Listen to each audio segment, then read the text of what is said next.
এক মাসে ২০০ মৃত্যু ছাড়ালেও হাম সংক্রমণের এই পরিস্থিতিকে মহামারী মানতে নারাজ স্বাস্থ্যমন্ত্রী। এই রোগে মৃত্যুবরণকারী শিশুদের ৮০%ই টিকা নেয়নি বলে জানিয়েছেন তিনি।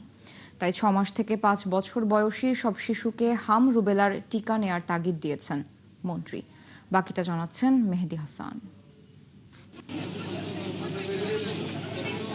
নারায়ণগঞ্জের রূপগঞ্জ দিয়ে সারা দেশে শেষ ধাপে ১,৮০,০০,০০০ শিশুকে লক্ষ্যমাত্রা নির্ধারণ করে হাম রুবেলার টিকা ক্যাম্পেইন উদ্বোধন করলেন স্বাস্থ্যমন্ত্রী সরদার সাখাওয়াত হোসেন।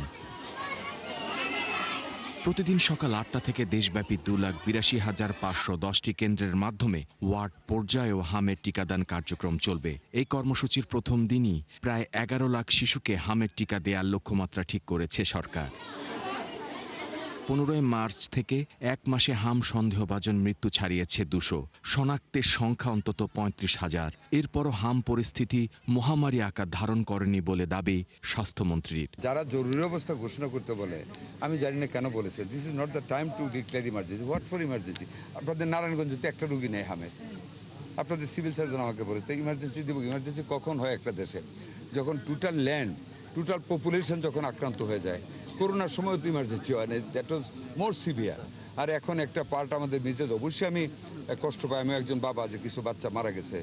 বর্তমানে হামের ভয়াবহতা দেখে শিশুদের টিকা দিতে আনছেন অভিভাবকরা। আমার বাচ্চার 22 মাস চলতেছে, এখনো 2 বছর পূরণ হয়েছে না।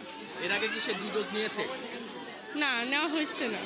এক ডোজও নেয়নি? না, 3 বছর চলে। 3 বছর চলে। এর আগে কি টিকা নিয়েছেন হামে? জানা হামের টিকা নেওয়া নেই, প্রথমে নিতেছে। এই প্রথম 20 মাস চলছে এই প্রথম টিকা নিতেছে। স্বাস্থ্যমন্ত্রী জানান অন্তত ৯০ লাখ শিশু টিকা নিলেই হাম নিয়ন্ত্রণে আসবে। মেহেদী হাসান, ৭১, ঢাকা।